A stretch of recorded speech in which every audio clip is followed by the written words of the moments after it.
consider buying your processed oboe and bassoon cane from those friendly folks over at Barton Cane.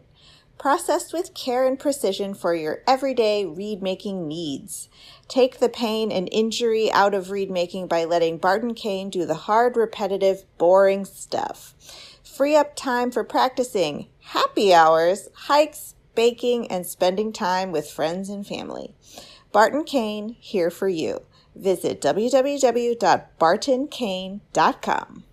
Specializing in the finest assortment of oboes, clarinets, bassoons, and their accessories, RDG Woodwinds serves musicians around the world. Their employees are all professional musicians who have a deep knowledge of the products that they sell. RDG's repair shop has an international reputation with a combined 100 plus years of service among the 5 repair technicians. Plain and simple, RDG provides excellent products and fabulous customer service. Visit them at rdgwoodwinds.com. They look forward to working with you.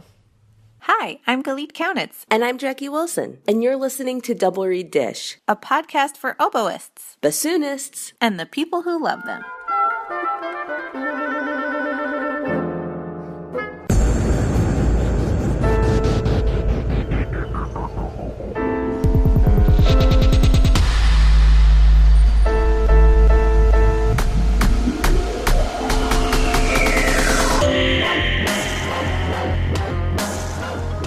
We're together. We're in person. We're staring deeply into each other's eyes. She looked away.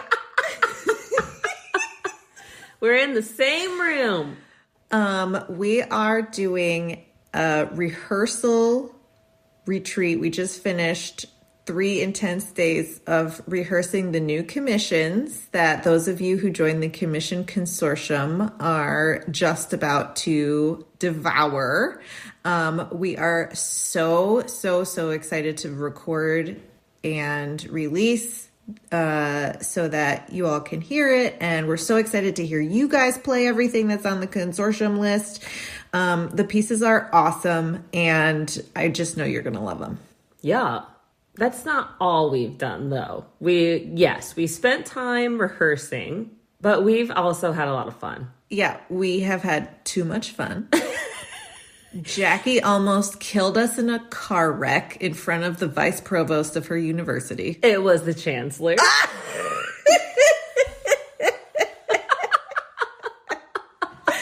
I met a bunch of your lovely colleagues. Yes, lots of social time.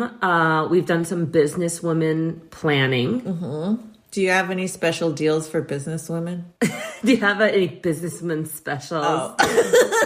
We should have watched Romeo and Michelle while you were here. That's a missed opportunity. Yeah. We did watch a lot of Drag Race. Yes, we got all our work done early. And so yesterday was dedicated to napping and jammies and drag race watching. That's right. All day. And Jackie made me a surprise. It was so sweet and thoughtful. Because you all know I have some dietary restrictions. So she made... Some.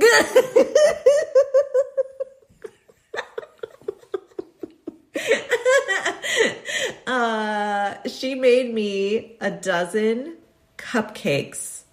How long did it take you to make those cupcakes? It's actually not that bad. The first time I made them, it was more of an ordeal. This time I knew what to expect. So you are on a carbohydrate, it's SCD, specific carbohydrate diet. Yeah. And so this recipe... Further modified from the specific carbohydrate diet. Yes. And don't email me. I'll put the links to these in the description. But the cupcakes call for almond flour, honey, butter, egg, and vanilla extract. And I always forget that almond flour doesn't rise. Right. It's just ground up almond flour. Yeah. And so the first time I was like almost burned them because also almonds are brown. Yeah. How do you tell? And so it's very hard to tell when things are done. So this time I actually put the timer on certain intervals. And then I just kept checking and did the test with a toothpick till it came out clean. And that didn't take any more time than a normal cupcake. What about the icing though? Well, I don't usually make, here's the thing. Why it's not really a pain in the butt if you make cupcakes from scratch. But I either go to the bakery and buy cupcakes, or I do the Duncan Hines cake mix. I'm not up here trying to be Ina Garden or anything. Like, this is not Martha Stewart. I work for a living. Come on now.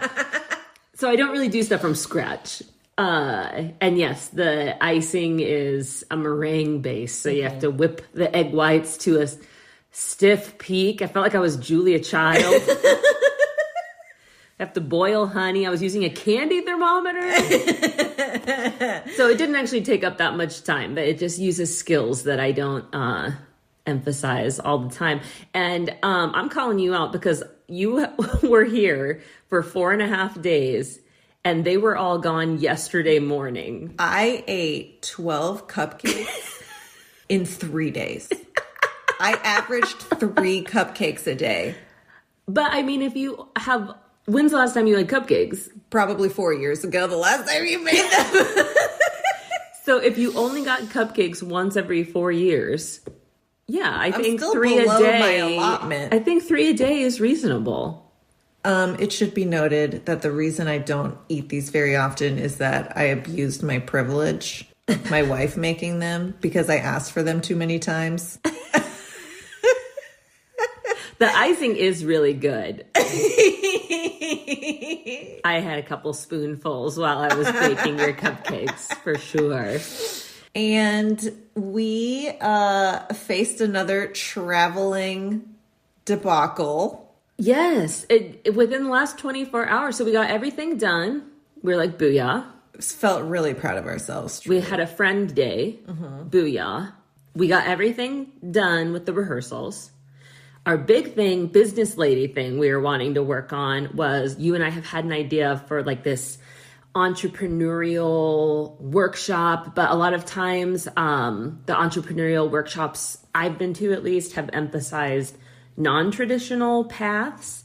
And we were interested in creating a workshop that even people who took conventional paths or combined some more traditional quote unquote work with more inventive work, or people who are completely charting new territory, that it's kind of more of a philosophical workshop about where we place value and celebrating uniqueness and kind of how that's manifest in our careers and ideas for how it can manifest in the careers of you and your students. And so that's on our social media. Yeah. And it sounds very conceptual, but we have made it so that by the time you're done with the workshop, you will have a personal mission statement and take steps toward making action items to make it happen. Yeah. And a personal strategic plan. Yeah. As well. And in the process of making the workshop, you and I felt the need to clarify some things about our company and our philosophy. So we also wrote a mission statement and finalized our mission statement. I just felt like buying a bunch of blazers by the end of it. Oh my God, I know. An updo, a blazer. A pantsuit. A pantsuit. Yes. I mean, I felt like we had earned that by the end of it all. I agree. And then it was time to basically pack up and leave. And last night... my flight got canceled. So Jackie sat with me for, I have a screenshot to prove it, 2 hours and 20 minutes. It was midnight before it was over. And y'all, I've mentioned on the podcast that I'm an early bird. Literally, I'm usually in bed between 8:40 and 9 p.m. I felt like the old lady who lives in a shoe. Were you delirious? Up till midnight. I was having visions. I was on hold for 2 hours and 20 minutes. Yes, it was. Well, you all have had travel nightmares, God. I'm sure. That should be a dish topic sometime, is like travel nightmares. Oh, that'd be a depressing episode. But yeah, we hopefully I'm going to go home today. We'll see what happens. It's the third. No, you had the canceled flight. Yep. The flight they tried to get you on that doesn't work. They put you back on your old flight, which got canceled again. Yep. And now the one, so this is your 4th attempt at a flight home in 8 hours? Yeah. Yeah. So keep your fingers crossed. 4 times the charm. Maybe you'll just move in and be our roommate. Oh, I would love it. I would love that. I'd be like, Jackie, I'm hungry. More cupcakes.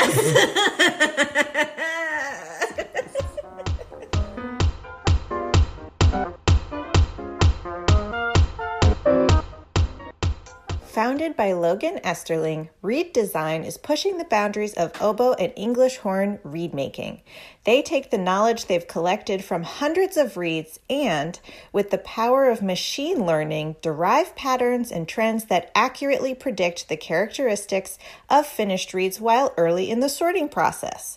The result is quality reeds with characteristics you can count on. Using their products will save you valuable time and let you get back to what you love, making music.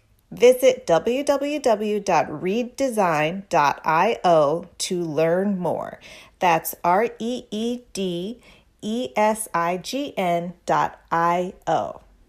Chemical City Double Reeds is a full-service double reed shop specializing in the sale of instruments, cane, accessories, and sheet music.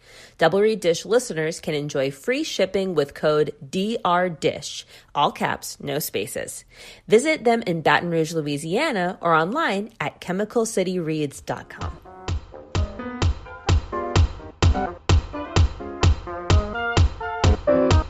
We are so happy to welcome to the podcast Seth Krimsky, Principal Bassoon of the Seattle Symphony. Welcome, Seth.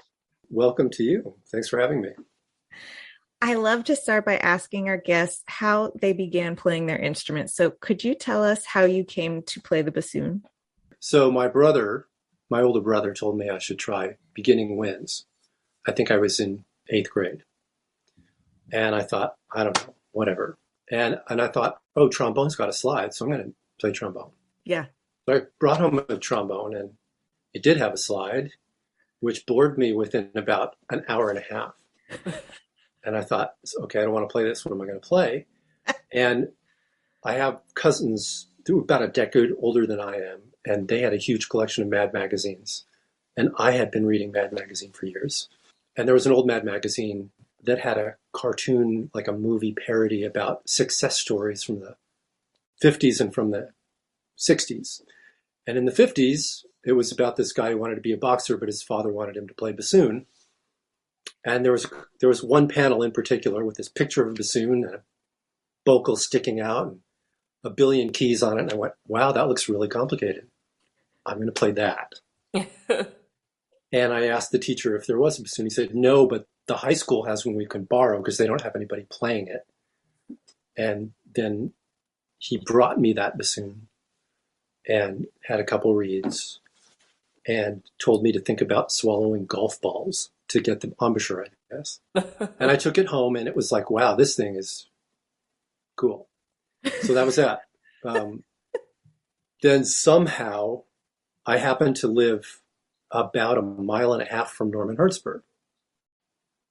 And when it got to the point where I wanted to really get lessons, I had a cousin who was going to USC to get a doctorate in saxophone. And my father called him and said, who should I get to teach my son bassoon? And he said, oh, well, Norman Hertzberg is the best teacher in the world. And that's true, but why would he want to teach some 15-year-old kid? Somehow my dad talked him into giving me a lesson. I went in, I sat down. He started telling me about key signatures and how you form a scale. And then after he was done talking, he said, so how do you play a B flat major scale? How many flats are in it? I went, 2? He went, yeah, and I go, play one for me. So I kind of figured it out and played it for him. And he turned to my dad and said, fine, I'll take him. And that was that. I studied with him for the next 9 years, I guess. Can we hear a little bit more about Mr. Hertzberg? He's such a legend in the field. Yeah. And obviously we'll never get to interview him. And so when we have people on who study with these master teachers, we love to hear a little bit more about their experience and what was he like? Nothing got by. In fact, I'm still calling him Mr. Hertzberg. I'm 61 years old. I'm still calling him Mr. Hertzberg. If he were still alive, I'd still be calling him Mr. Hertzberg. Every time I sit down to play, still, he's sitting next to me. He's telling me everything that I need to go back and fix. His skill was to install that in his students, to discerning and so occupied with making sure everything was the way they wanted it to be, that it's the kind of thing that would either push somebody to really, really playing their best or possibly convince them that it's not what they want to be doing. And he had the ability to be able to pick only the cream of the crop, right? From at USC, people could audition and he could just, I'm only taking these, the ones that are going to practice, the ones that are going to listen to what I say, the ones that will give return on the investment. Why he took me as a private student, I'm still a little bit unclear. I mean, yeah, I figured out how to play B flat major scale. And for a while, he'd say, you just call me when you're ready for your next lesson. And sometimes it would drift into 4 weeks, 5 weeks, because I felt like it wasn't good enough to bring to him. And he just, with me anyway, he was very calm. I don't remember him. He'd get excited sometimes talking about something somebody else did, but he never yelled at me. I have heard stories where he yelled at people, but I never encountered that somehow. He's just had an endless thirst for anything about the bassoon. I mean, I think he was my age when I started studying with him.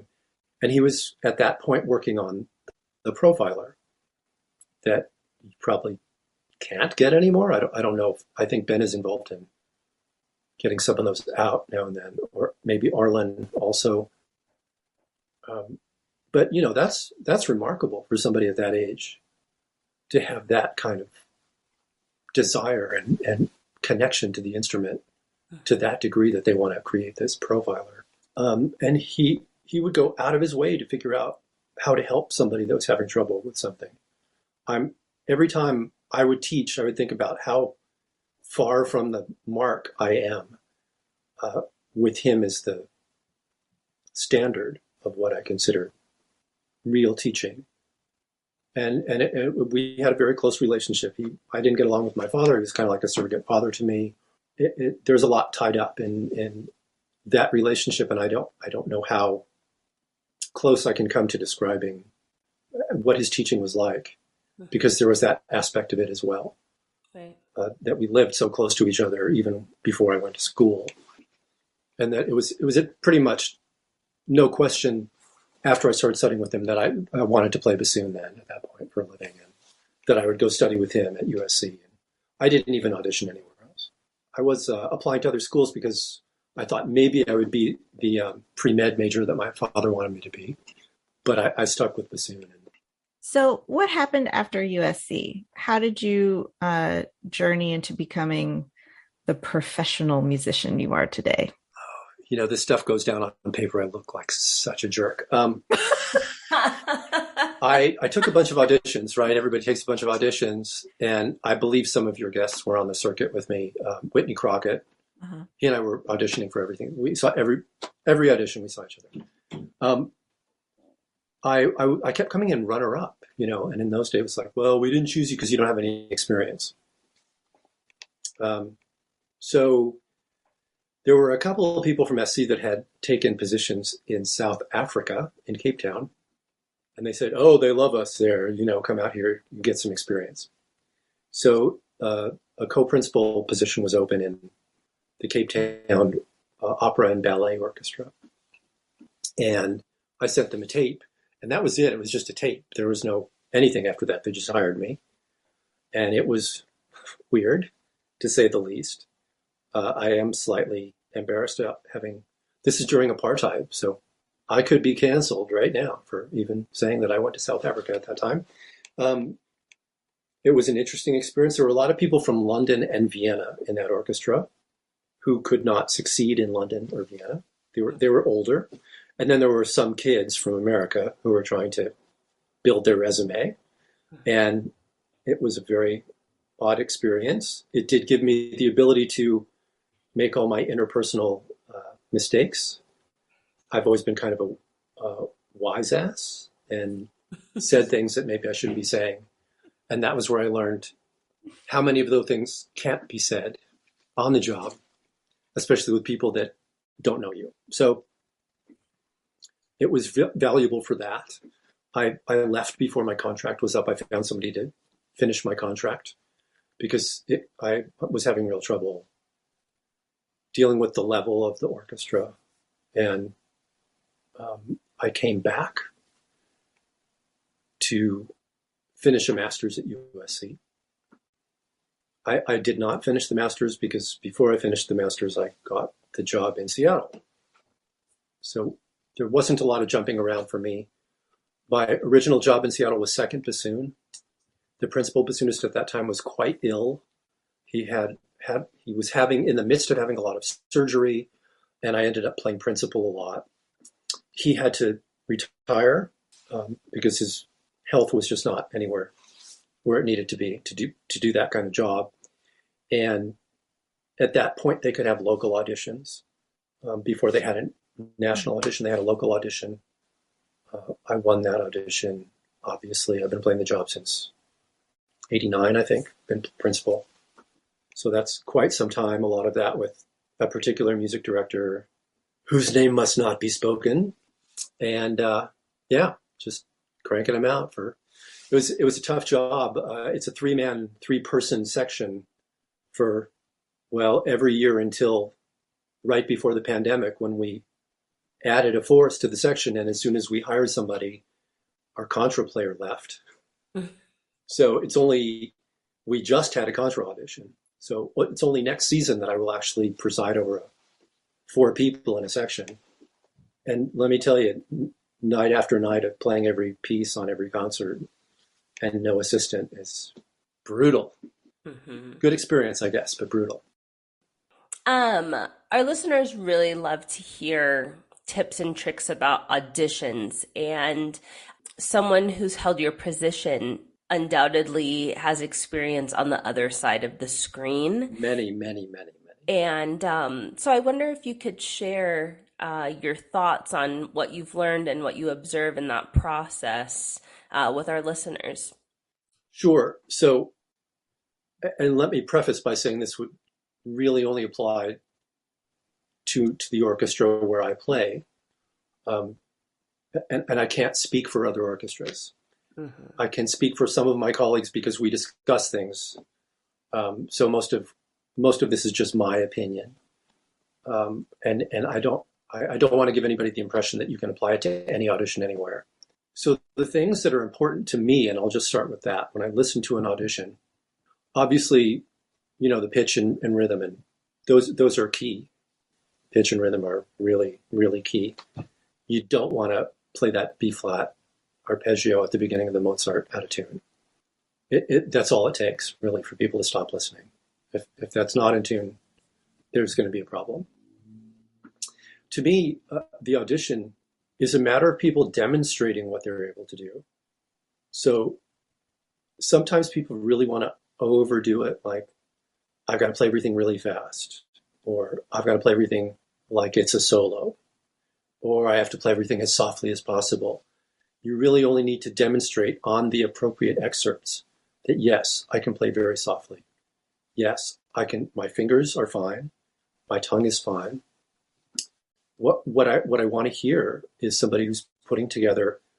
Obviously, they've worked hard enough that they're not making a lot of mistakes. I hear a couple of mistakes. I don't care. Most of the people I know don't care. Mistakes happen. What we want to hear is that you know what happens in the music, that everything that you play has phrasing in it.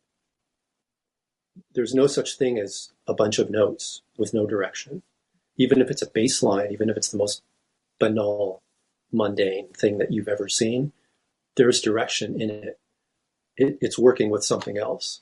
So we really want to hear that you know what else is going on and how what you're doing fits. We want to hear a little personality. One thing that's happened a lot at auditions is somebody comes in and nails everything. I mean, everything. They don't make a mistake. Everything sounds great. They didn't play a phrase once. They're so focused on making sure everything's perfect that it's boring. Mm-hmm. Where I work, we don't want to hear that. There might be places, there are people that we've had in finals that did not get the job for that reason, that have gotten jobs elsewhere. So once again, what I'm talking about, it applies, I guess, mostly to where I work. But once again, it goes without saying that you have to have worked very hard and practiced a lot and have command of the instrument. But We want to hear your musical identity. We want to hear that you're gracious enough to share that with us, and that there's some degree of subtlety involved. Because, the level of general playing is quite high now. We don't tend to hear people that shouldn't be at the audition, which was the case when I was auditioning. It's not anymore. So that musical identity is really, really important. We don't need to hear that you listened to the David McGill lesson on this solo and that you're playing it exactly the way he told you. We don't need to hear that you did something in this solo because you thought something needed to be done. You do something because organically it has something to do with what that music is saying, that you have an inner narrative, you have a story of what you're telling. You are the actor or actress in this play and delivering your line so that it highlights the meaning of the scene. This is what I personally want to hear, and many of my colleagues, when we discuss, are looking for the same sort of thing. And it makes me think about something David Breidenthal said to me when I went to Santa Barbara many years ago, that, the best actors, they don't go from one extreme to the other in a second. I guess Nicolas Cage wasn't really on the scene yet at that point. They tend to build to something, or something's always delivered to provide meaning to the material. So I urge everybody to study the score, listen to the music, and bring your narrative, provide the meaning to the material. How you see it. What does it mean to you? And how do you want other people to know that that means that to you? So I kind of have a two-part question. You have occupied this principal position for ever. There's two things that I'm curious about. The first thing is, how do you keep your body and your mind in the physical condition that it needs to be in order to do that job well? And also, what makes a great principal bassoonist, and has that idea evolved over your career? And the joke immediately is, go find a great principal bassoonist and ask them. So I do what I can do to keep things in shape. I've been going to the gym every morning for many, many years. And I don't think I did that specifically to be in shape for the job. It's just like a personal thing on my part. For the mind thing, it is interesting that focus starts to be a little bit of an issue. And I've also developed a little bit of, it's not performance anxiety, but I started getting like rapid heartbeat pretty much randomly at any time, not necessarily during concerts. And I do sometimes, if I feel like that's a possibility, I do take a beta blocker if it's a concert, that requires, because there was one concert where we were doing Sibelius Second, which is not a big bassoon piece, but my heart just kind of went out of control for a while and I had to stop playing. And this was now 12, 13 years ago, I think. And that's no way that you can't go to a concert and have that happen. So anybody with questions about beta blockers, I would say they make no impact in any other way. Like I would have no idea that I took one. In fact, I don't even know that they're effective necessarily, but I've not had any racing heart issues at any point where I've taken it. So if you're concerned about anything like that, as far as in my experience, there are no side issues involved. There's no feeling like you're on anything. And then to address the other question about just to be an effective, I'm not going to go with the great part because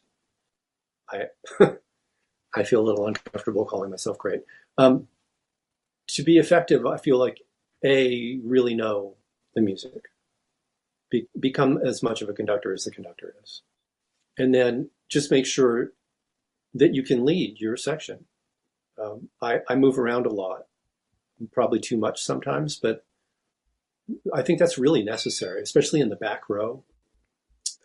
You kind of work out a dynamic with the principal clarinetist, and we have a great principal clarinetist, Ben Lulich, and he and I really kind of just play with each other without work. I don't know how that, when you get those people, I don't know how that happens, but it's fantastic. My bassoon section is fantastic. I've been playing with Paul Raffanelli for, I don't know, 30 years. I don't really say much. I don't feel like I need to. I don't think I should have to. Mm-hmm. He listens to what I'm doing. If I want to do something weird, which I sometimes do, I'll say, I'm thinking about doing this. What do you think? In fact, we were just doing, I don't know what we were doing. I think it was Mahler. And I said, how about if we get to this part this time and we play it like we're really drunk with a lot of vibrato and like we're singing Auld Lang Syne at a New Year's Eve party. And he said, yeah, sure, let's try it. That's the kind of thing that I'll say to him. I'm not one of those, you're behind there, or you're out of tune. I never. I think I wouldn't want to hear that if I was playing second. You got to trust your people to know when they're playing well and when they're not. And they do. So it's mostly about knowing the music and knowing where you want your section to fit in everything and getting them there without having to tell them how to do everything. Just demonstrate while you're playing, not stop and demonstrate. During the course of everything, just put it down the way you want it to be, and they're going to follow, because even if you're not great, you are their leader, and they're going to follow because that's what they're supposed to do. I'd like to ask about some of your routines. So if you have, say, a big solo, I'm sure at this point in your career you've played them all. No, unfortunately not. But well, okay, I guess it's a two-parter. So what big solos have you not played that you'd want to? And then for those days that you have, a Rite of Spring or a Ravel Piano Concerto in G, what does your routine look like as you're prepping one of those big exposed solos? It's really no different than anything else. Practice it over and over. Make decisions about where it's going, where the high point is. Make sure that all the intervals are good. Do long tones on pretty much every note that's in the solo. Break it down into little pieces if it needs to be smoothed out. If there are bumps anywhere, just polish it at this point. It's not that I do it on the day of the solo. It's that, this is for weeks ahead.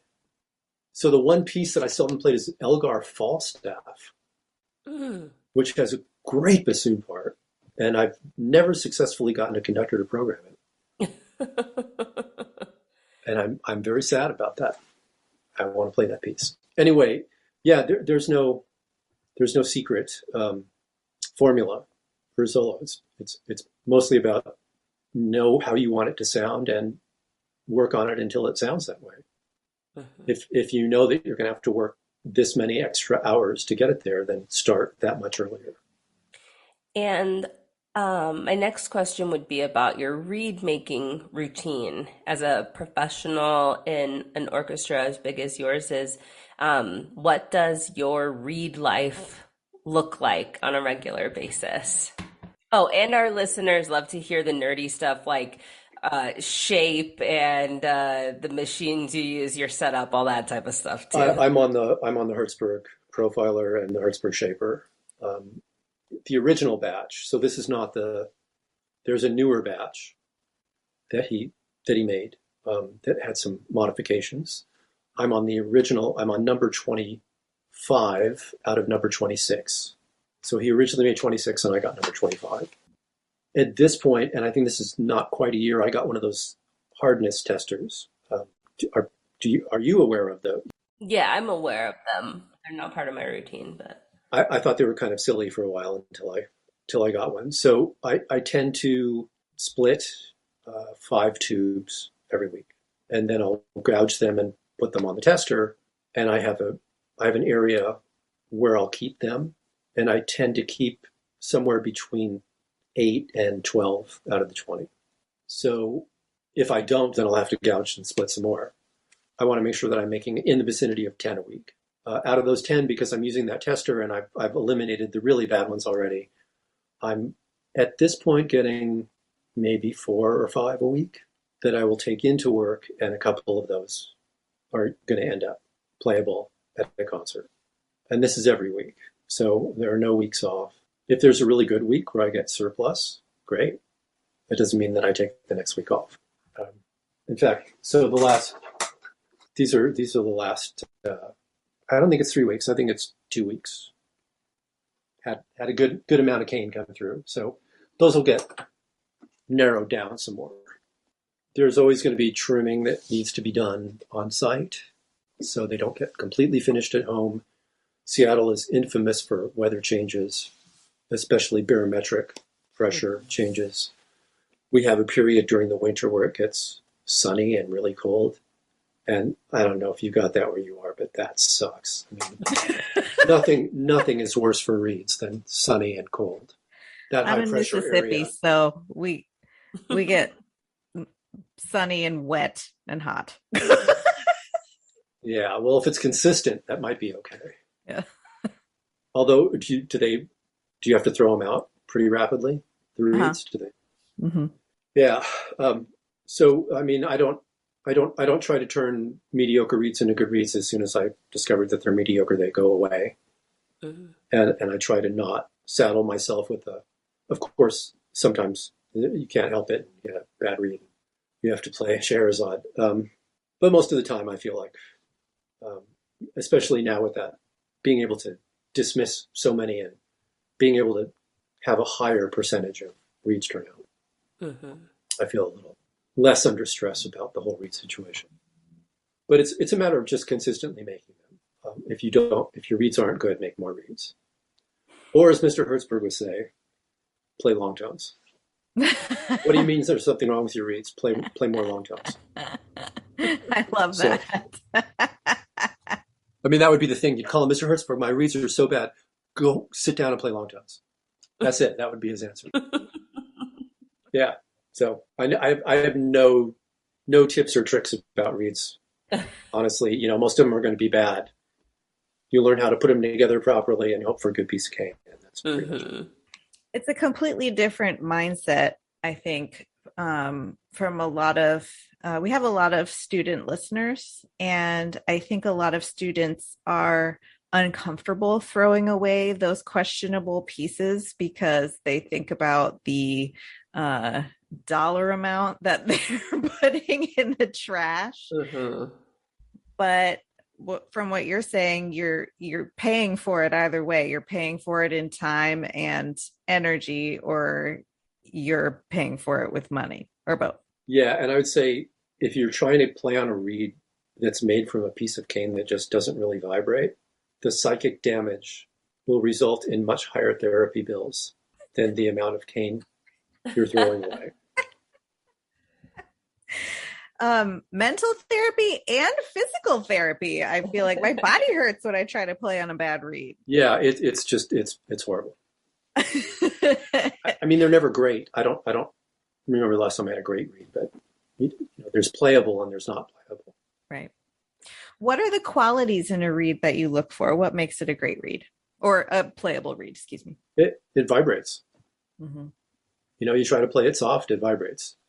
You try to play it loud, it continues to vibrate without, closing down. Just response, really. That was another one from Mr. Hertzberg, because everybody say, I want the reed to sound good. And it's like, and he would say, if it plays in tune and you can play dynamics on it, it will sound good. And obviously, if it sounds like a buzzsaw, there are people that like that and people that don't. But honestly, the ones that sound like that usually are really stiff cane that I don't find versatile enough. Like I can play them loud, and that's what I can do with them. I'm not in a band, I'm in an orchestra, so I need something a little more flexible. Mm-hmm. Can we hear about the bassoon that you play on and how it came into your life? I play on a bell. I got it a couple of years ago. I had played on heckles before that. Everybody has to play on a heckle. I mean, this is what I heard from the time I started playing bassoon. I was so excited when I got my first heckle. And it was during the Gebhardt years at the Heckle Factory. It's going back to the 80s, the early 80s. And I had ordered it at 440 and it came in to play sharp. And I wrote them a letter saying, this doesn't play at 440. This is really sharp.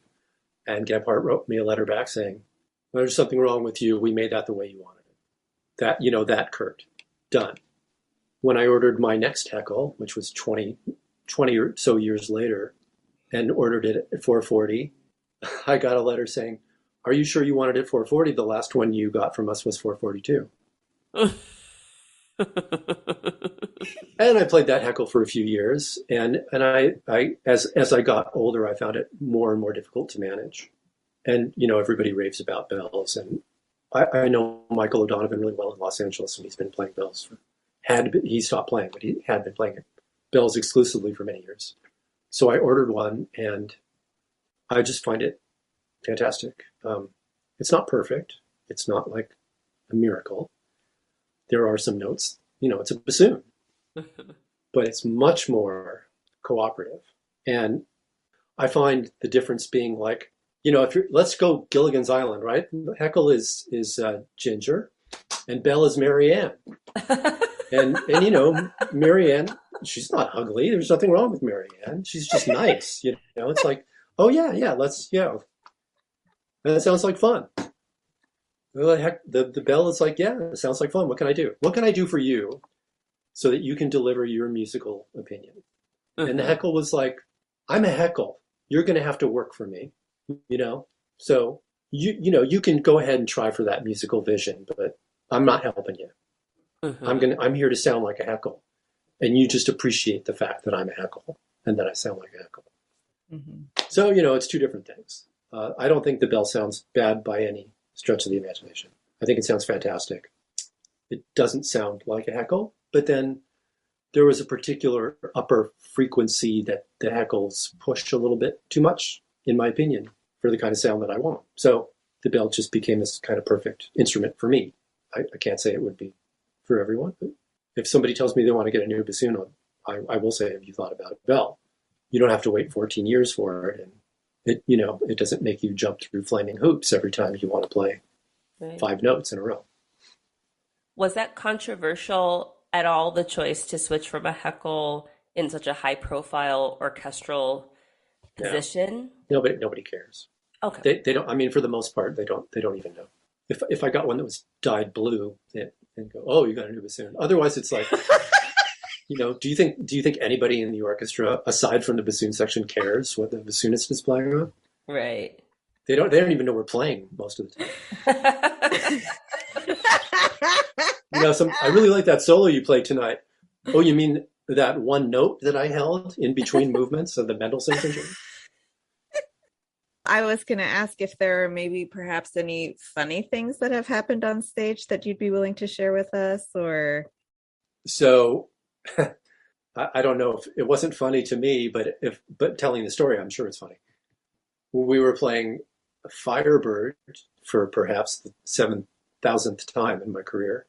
And there was, I decided after the dance Infernal ended, I decided this would be a good time to clear out my vocal. So I popped my vocal off to blow it out and drop it. And it's really quiet at this point, right? There's almost no sound at all. Hits the floor, and it was like a gong, like a perfectly tuned gong. It was so loud. And everybody, all heads swivel. And then I had to play the solo. Yeah. Did you just point? Sorry, my bad. I'll just go home now. Somebody else play it. No, I had to play it like seconds after that, frantically trying to put the thing back in the instrument. See, you're laughing. I wasn't laughing when it happened. I really love Schadenfreude. That's my personal. Yeah, that's fine. We all do.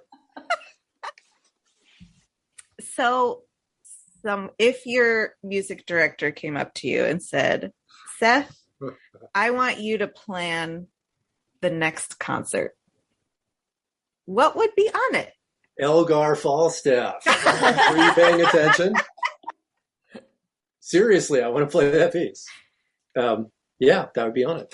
What else would be on it? What's the program look like? I don't know. My associate's going to play the first half. I have an associate now. I'm not playing the first half. If the Elgar's on the concert, I'm not playing the first half. Well, I'll tell you another piece that I've never played that I just think is terrific and short and should open at least one concert every year is the Pacific 231 by Honegger. Oh. I don't know if you know that one. So it basically comes off as a train, starting off slowly and speeding up. It's got terrific bassoon parts in it. He actually, I think, said it was called that after an engine, not a train. But it sounds like a train name, and the piece actually does sound like a train. Check it out after we get off of this Zoom, because it's dynamite. Okay. And I don't know, there's so many good, excellent concertos of various types. We love to close with this question. What advice do you have for a young musician who aspires to have a career like yours? Practice. A lot of people have a lot of talent. It's all about how much work you're willing to do. How many times when you're in college getting, practicing, that somebody comes by there and goes, want to go see a movie? No. So-and-so wants to go on a date with you. You want to go? No, I got to practice. Are you willing to just say no to everything and continue practicing? That's the advice I give. I'm not saying it's healthy. I'm not saying doing this for a living is particularly a good idea or healthy. But if you got to do it, you got to do it. Put everything you can into it. When I was a kid, it was like, don't put all your eggs in one basket. And my thing was always, put all your eggs in one basket. If you drop the basket, go get another basket and fill it with more eggs, all of those eggs. And you don't know that you haven't succeeded until you've dropped a couple of baskets and filled them back up. Well, Seth Krimsky, thank you so much for joining us on Double Reed Dish. This was an absolute pleasure to talk to you, and we're so grateful for you to spend an hour with us. Thank you. You're too kind.